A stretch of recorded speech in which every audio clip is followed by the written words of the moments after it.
Welcome back to Taste for Adventure. Aaron, we've got some non-seltzer, summery beer alternatives. Is that what is that what it was? Yeah, something like that. Okay. So we wanted to do kind of a different summer beer episode as summer's starting to wind down and we start seeing some of the Oktoberfest beers creep onto the shelves. Just have a nice sort of send-off to summer by having some fruity, carbonated summer drinks that are not seltzers and not beers. Yeah. So do want to start off with kind of an easy on-ramp in between the beer and the alternative categories with a 312 Shandy. Yeah, let's give the Shandy a shot. Okay. What relation is the 312 to this lemonade Shandy? So the way I understand it is that they are still doing the 312 Urban Wheat. Okay. Which is kind of, it's actually one of the classic American wheat beer styles. Yeah, we've covered it before. Yeah. But in this case, they're taking that, probably that brand recognition and that 312 name, and they mixed it basically with lemonade and to make a lemonade Shandy. And that's basically what a Shandy is. You can make it at home with any kind of beer, really. Just, beer, lemonade. The Germans will do it with things like grapefruit juice and call it a Radler. Okay, Radler. So yeah, you get a nice German Pilsner mixed with some grapefruit juice. That's a Radler. That sounds great. So they've been plugging this pretty hard. I figure it's probably pretty easy for most people to get. Yes, so yes. yeah, maybe some folks can taste along while they're watching this video. Absolutely. And, so yeah, here's lemonade Shandy. Very nice. Yeah. Got a good color to it. A lot of chill haze, but yeah. Definitely very lemonade-y smell. But I can still smell the beer. Yeah, big, like a fresh lemonade. Yeah, fresh lemonade. Yeah. Must be maybe like a little honey-ish quality in there, maybe? Yeah, like a little bit of honey sweetness in a lemonade. Oh, baby, that is a sweet drink. Oh my God, it's a good thing it's only 4.2%, because if this were like a heavy hitter, this could be dangerous. Yeah. This is very good. Wow. Even though there's a lot of lemonade in the aroma, it's not very sour or tart at all. No, but you use a lot of It's like a very sweet lemonade, yeah. Very sweet lemonade. Yeah, there's not really any tartness to speak of. It's almost like a lemonade honey kind of. I feel like this is the perfect marriage of like lemonade and beer. Yeah. Almost. I mean, I don't drink a lot of Shandies. And Shandies have been around for a while. I've seen them. I remember back when I used to watch TV. Sam Adams and the Leinenkugel commercials all of the time with Shandies. They would have their summer Shandy. That's right.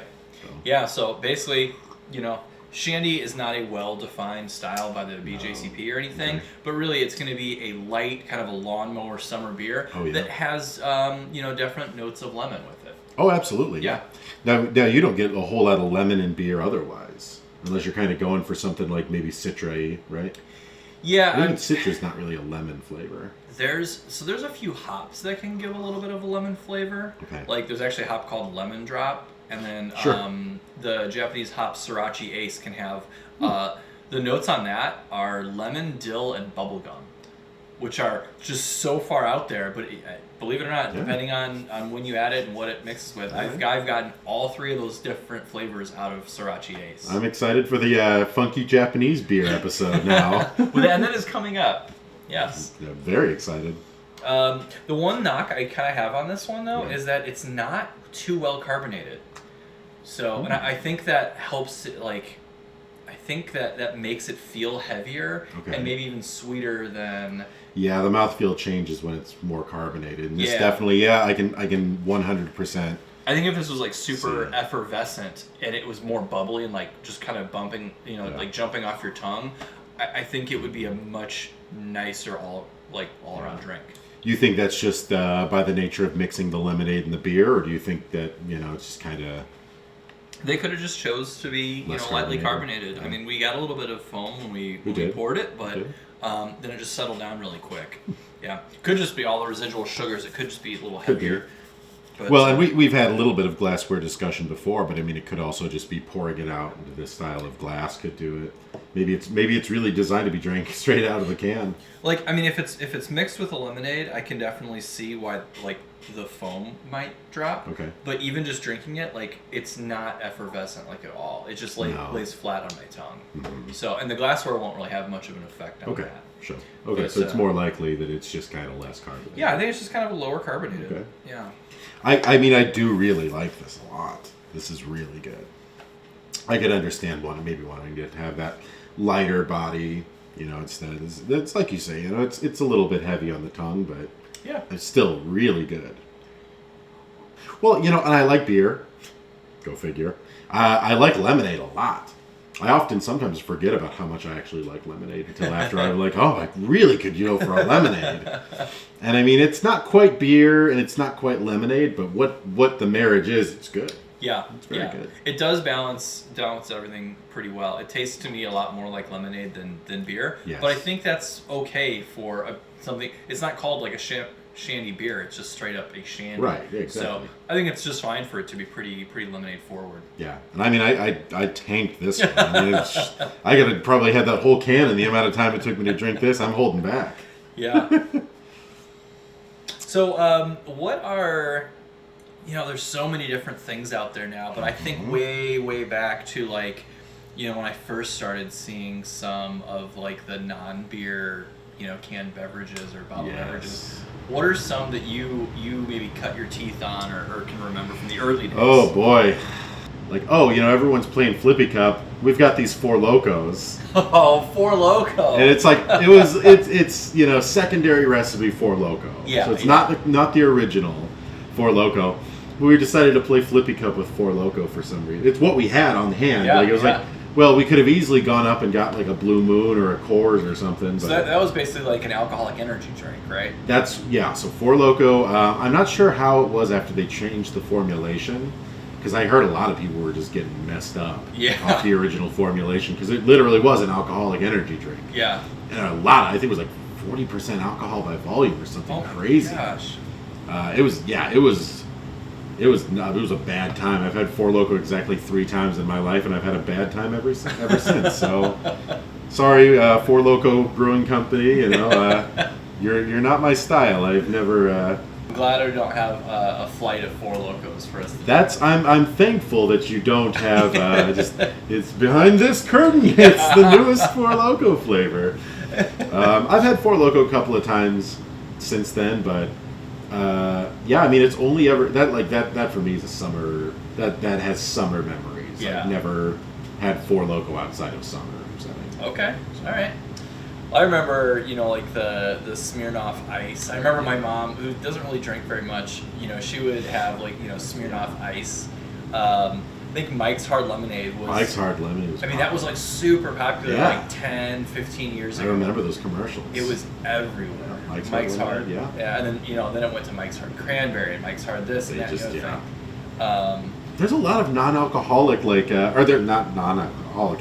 There's a lot of alcoholic, like, non-beer alternatives out there. There are. I think people crazy. just, like, because of, like, where the market's at right now, everybody just goes right to the hard seltzers, but they've actually been around for quite a while now. Have they? Now that I think about it. I mean, you know, and not seltzers. I just mean, like, the non-alcoholic alternatives. Or the non-beer alcoholic alternatives. That's right. No, it's true. Yeah, I mean, the seltzer game's kind of exploded, you know, with White Claw and Truly. Yeah. Both of which are fine. You know, I've had both of them. They're good. They're good enough.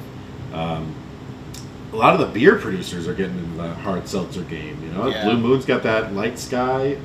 Coors makes one now. I read that, I don't know which brand that Boston Beer Company has. Boston Beer Company does Sam Adams. Yes. But their seltzer sales, like, vastly outsold all of their Sam Adams beer sales, like, this year. Like, I mean, they're easy to drink, you know. Yeah. Usually they're very low carb, no calorie. Yeah.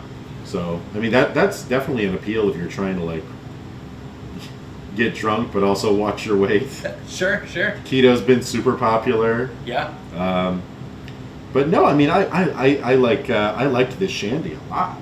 It kind of makes me want to reevaluate my opinion on Shandies. There you go. Well, there are more out there, you know, like we mentioned. There's a Sam Adams, Leinenkugel. A lot of other breweries make Shandies.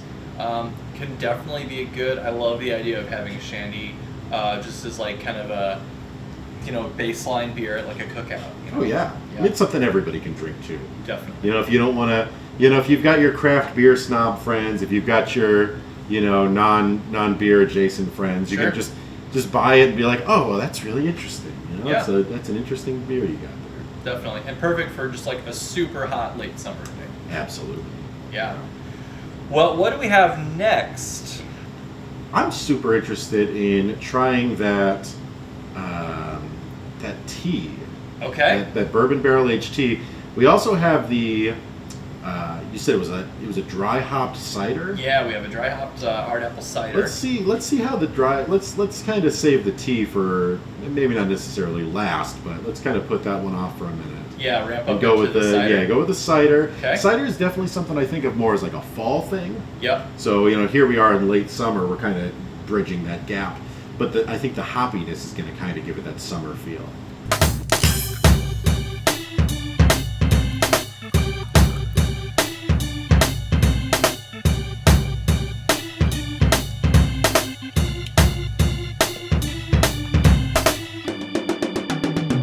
Thank you for the pour. Yeah, why this is not how I expected this to look. This doesn't look like a brown like cider, does it?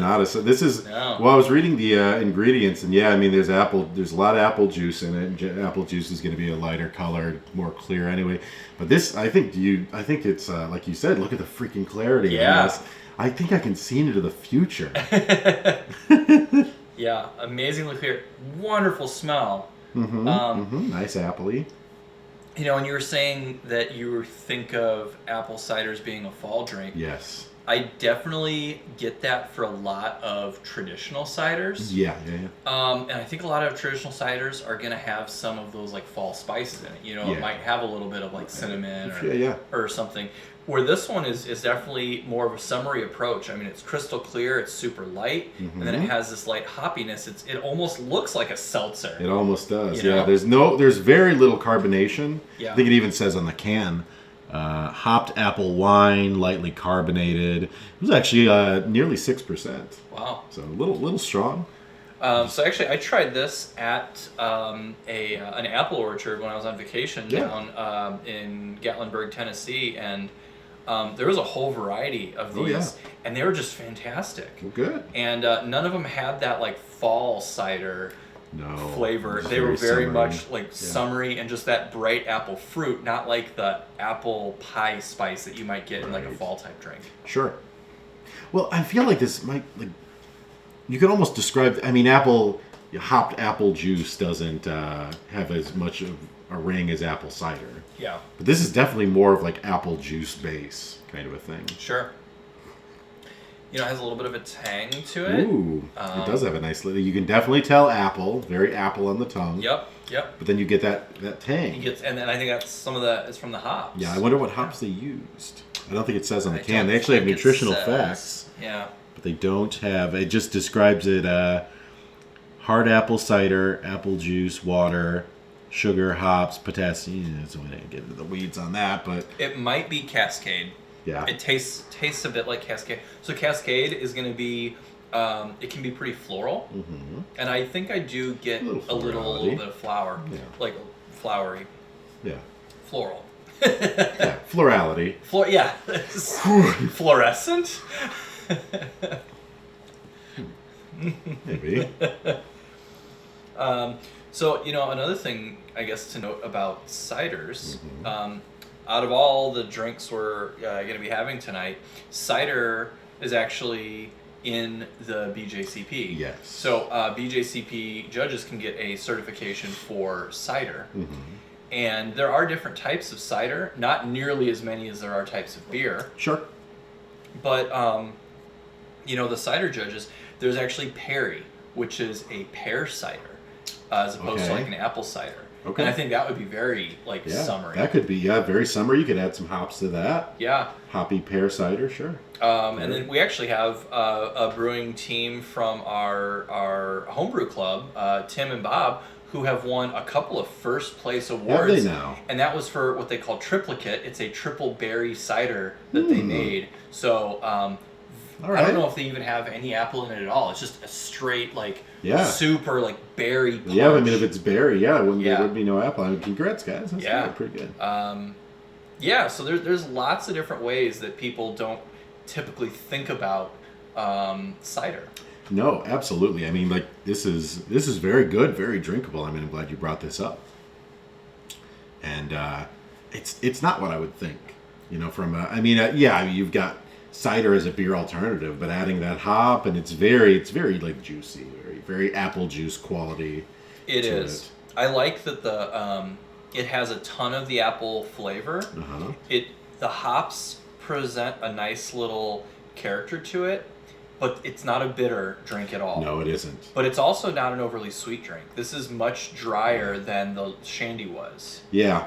But absolutely. it's also not very bitter. So I would assume they just used a little bit of hops, kind of like as a late addition. Sure. To provide a little bit of different flavor. But just because it's hopped does definitely not make it bitter. No, and what company is this actually? It's just the Apple Barn. The Apple Barn Cider House in Tennessee. Yep. So if you're out in Tennessee, try some of this. This is Hop Zen. Yep. So you mentioned they have other varieties as well. I think that was in like the Pigeon Forge. Might have been Pigeon Forge. Well, it says Pigeon Forge right on the right on the can. So there you go. Right down there. Nice vacation spot. Yeah. There's tons of stuff to do down there. And this wasn't just a cider mill. They had all kinds of different things, restaurant, all kinds of stuff to do with the family. Yeah. But then, they kept Dad pretty happy because they were selling some of this too, and gave samples out as well. Of course. So, yeah. So a nice little summer vacation destination. Definitely. So if you're out near Tennessee, yes. let's try that hard tea. Great. Bourbon barrel aged hard tea. Now hard teas have been around for a little while. Hard teas have been around for a little while. This is the first time I had ever seen a bourbon barrel aged one. Yeah, that's kind of what's interesting to me. All right. So all the way from Lexington. Look at that. This looks like a bourbon. I mean, doesn't it? It has this like crystal clear amber quality to it. Yep. Very peachy, kind of. It's like peachy, kind of. Actually, not that. Smells like a peach. Actually, just smells like a nice peach iced tea, like a fresh brewed peach iced tea. Yeah, that's what it is. It's like, okay, bourbon, peach. What am I forgetting? Oh yeah, the whole thing is tea. Yeah, but I don't get really any booze, but I get a ton of just fresh. I get a lot of peach tea. Fresh brewed peach tea. Very nice. Wow. Yeah. All right, let's give it a shot. That's just very much like a peach tea. I'm getting an oakiness I get in the mid to kind of the mid palate. I get kind of like an oak character to it. Yeah. Not too much bourbon, but I think that's okay in this. Yeah. I feel like if it didn't have that character, then it might just be like a sweet peach tea, Right. But that gives it a little bit of depth and a tiny bit more of like a rustic woodiness than I think it wouldn't have had. Yeah. That's really interesting. It's tasty, isn't it? It is tasty. It's very nice. So far, all of the alternatives we've had are pretty good. But all of them have been pretty sweet drinks. Yeah, and I think that's going to be pretty common with a lot of your like beer stuff. Summer stuff, but just like beer alternatives. A lot of people don't like the heavy roastiness or like dryness or hoppiness of beer. That's true. So I think sweetness appeals to a younger market, a wider audience. Probably skews a little bit more feminine than your traditional your harsher flavors that are probably more geared towards men. Right. Not trying to be sexist. I think it's like a market research type of thing. So, but that being said, this is also pretty sweet for my taste, but I think it's really nice. It is, yeah. It's very nice. I like a nicely, kind of a peach tea. I do too. Peach and tea lend themselves really well together, and I think it's kind of a Kentucky thing, isn't it, or like a South thing, like. Sweet tea is definitely like a kind of a southern drink type of thing. Adding peach and bourbon to it, though, how can you go wrong? No, exactly. Now, so is the chief alcohol in here bourbon? Or does it just have the bourbon That's an character? excellent question. It says that it's a bourbon barrel hard tea. Right. So I think what they did is they made this tea and then they added, they put it says aged in bourbon barrels. Yes. So they made this this hard peach tea. Okay. And then before they canned it, they put it in bourbon barrels for aged it for unspecified time. Yeah. Probably not terribly long. And I think that's why that bourbon character is like lighter. Because I think if they would have aged it for a very long time, the bourbon would easily overtake it. Oh yeah. But man, this is really it's really nice. tasty. It's tasty, yeah. So if you can get your hands on this is definitely a super unique drink that I think could probably appease all kinds of people. Yeah. Like I said, my bourbon aficionado neighbor even tried some of this and really liked it. Yeah, so. and I mean, if you're an iced tea drinker, then this is great. Oh yeah, perfect. This is if you like iced This is teas. exactly what you want from an iced tea. Yeah. Really good. I mean, just an even general standpoint. You know, and sipping on it a little bit more.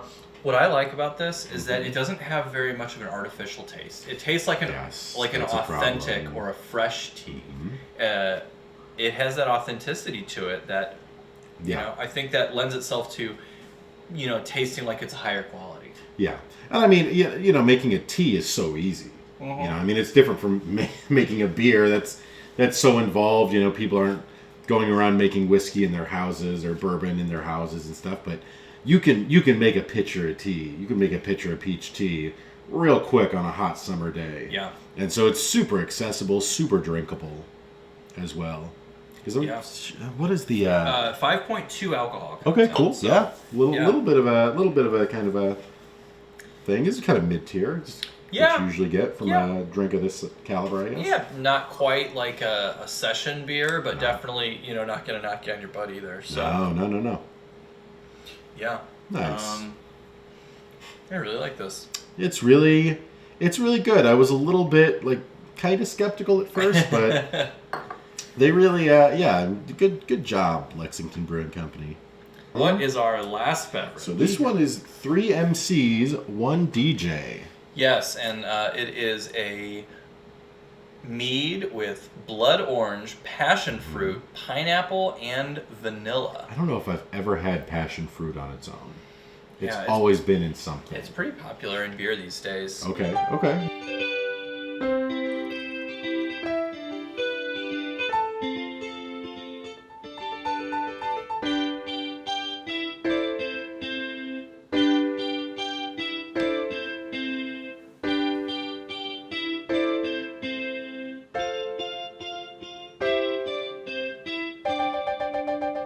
Looks like it's a few different meaderies together, put this together. Comes in at 6% alcohol, and it was a limited release. Came out on actually the first day of summer. So now we're having it kind of the middle of summer here.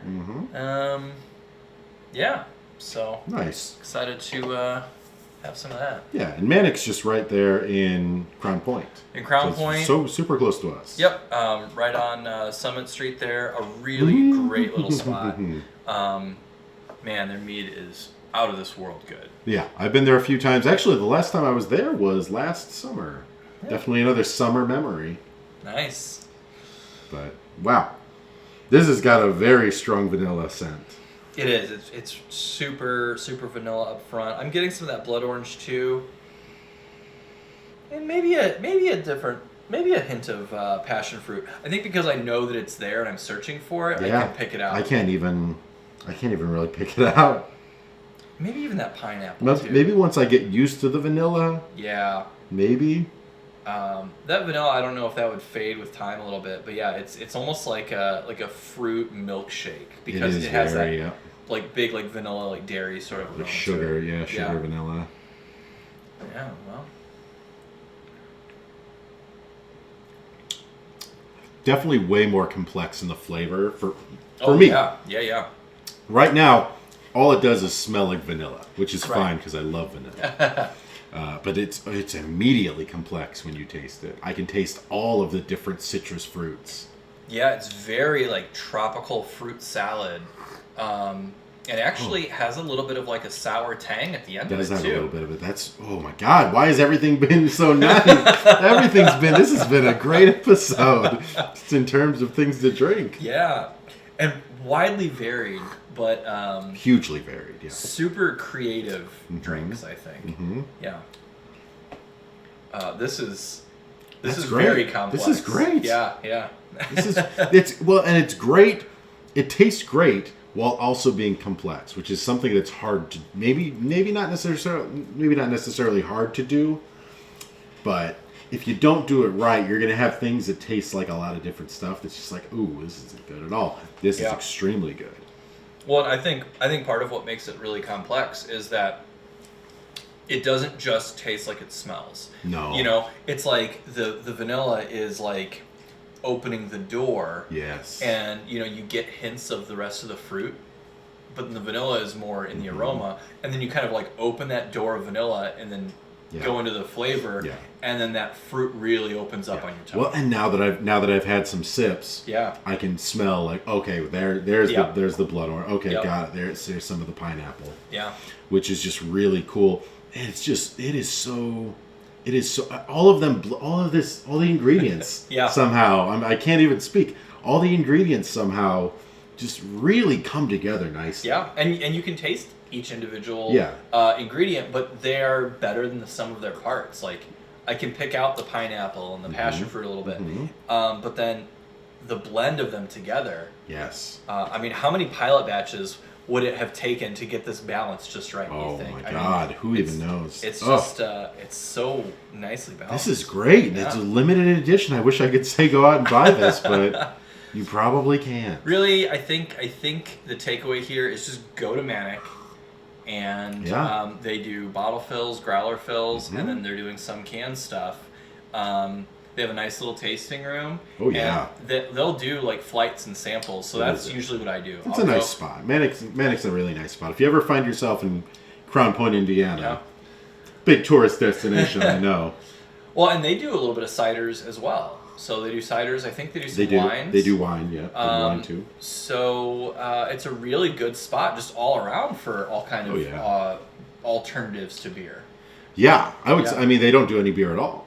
No. So no, but we had a cider on this episode. They have a little bit of something for everybody. They do. Yeah. Yeah. Very nice. Wow, I am very impressed with this. I'm glad I could share this one with you. Yeah, this one's. Yeah, thank you for this. Yeah. This was. You could have easily just hoarded this to yourself.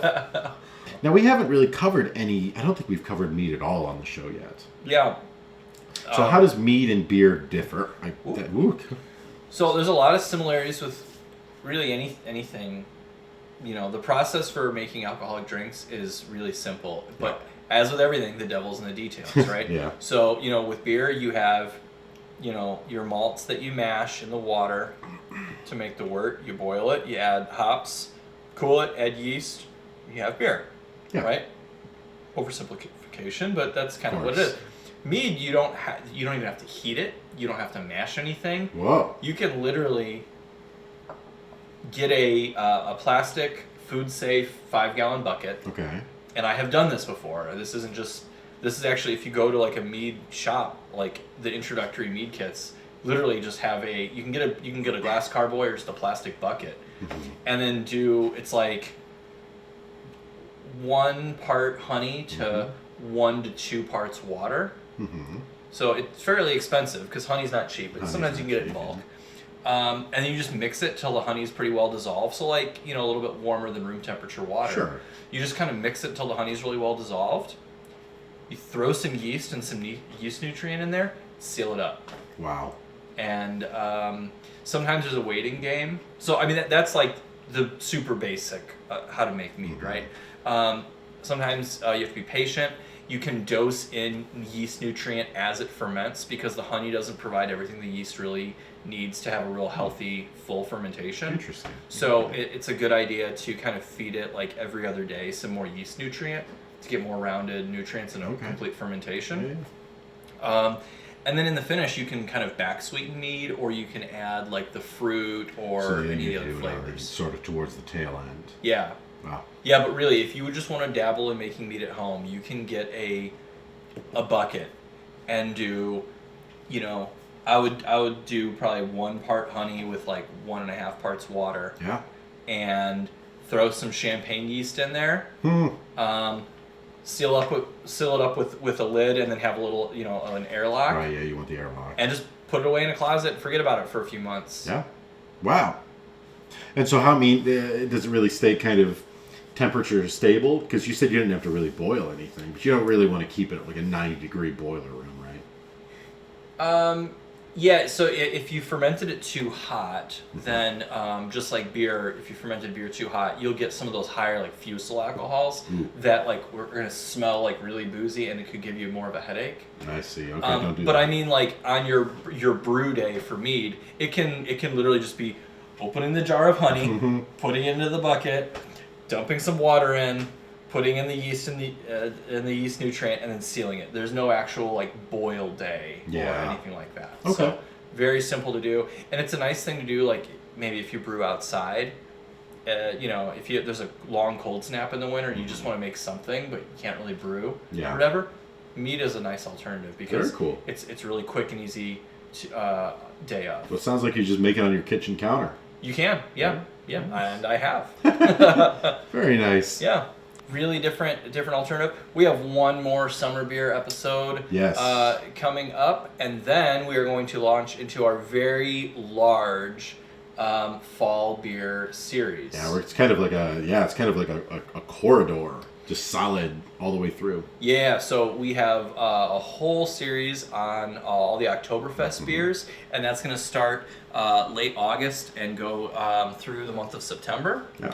And then after that, we're going to dive right into all of the fall seasonal and pumpkin beers, which will take us past Halloween.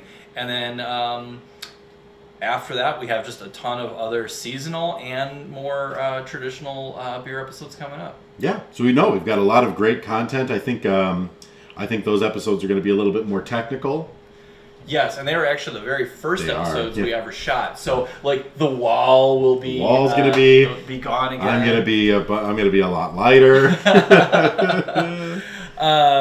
So yeah, and you know, some of those episodes we're kind of feeling our way through it a little bit. Oh yeah, too. definitely guerrilla style. We've come into our own since starting the show. I think so, but they're also, you know, they're fairly technical and a lot more about dissecting the individual beers than talking more holistically about brew, which is kind of what we've been kind of settling into. Yeah. But I think there's some really great episodes and a whole series that's covering virtually every Oktoberfest you can get in the Midwest. It was a monumental task when we were recording last year. Heck yeah. So, but there's a lot of good info in those episodes. Definitely. So yeah, and I've been having fun kind of peeking back at them and touching up on the editing too. So. Yeah. But yeah, one more summer beer episode coming up, and then we'll be diving into fall. Yeah. So for Taste for Adventure, you know, cheers. Cheers.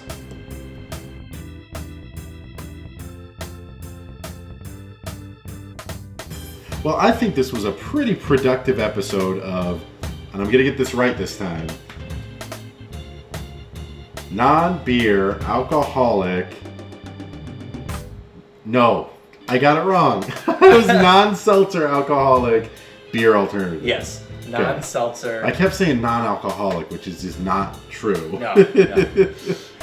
We could do an episode on any beer sometimes because I know there's a lot of options. You know what? I don't want to get too into the weeds, but yeah, there are I've seen more and more options of non-alcoholic beer. Yeah. So maybe that's one we'll have to try. There we go. A little slip of the tongue might lead to an interesting episode down the line.